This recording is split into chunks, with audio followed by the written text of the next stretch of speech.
ចឹងហើយបានពី93មានកិច្ចព្រមព្រៀងក្រុងប៉ារីសនេះមានប្រទេស18បានដាក់តែងកិច្ចព្រមព្រៀងក្រុងប៉ារីស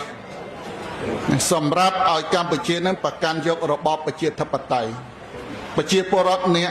សម្រេចចិត្តមានន័យថាប្រជាពលរដ្ឋជាម្ចាស់អំណាច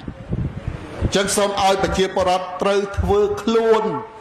ជាម្ចាស់អំណាចពិតប្រាកដបាទណាបើយើង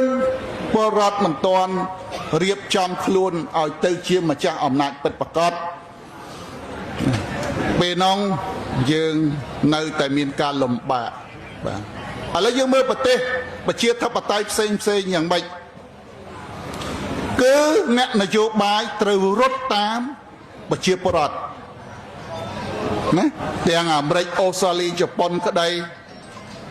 មិនមែនប្រជាពលរដ្ឋរត់តាមអ្នកនយោបាយទេ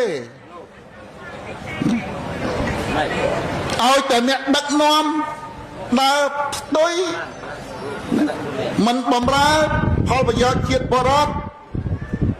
ពេលហ្នឹងយ៉ាងម៉េច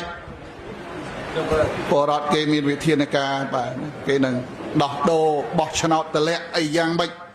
អានឹងសេរីភាពបាទសេរីភាពរបស់ប្រជាពលរដ្ឋ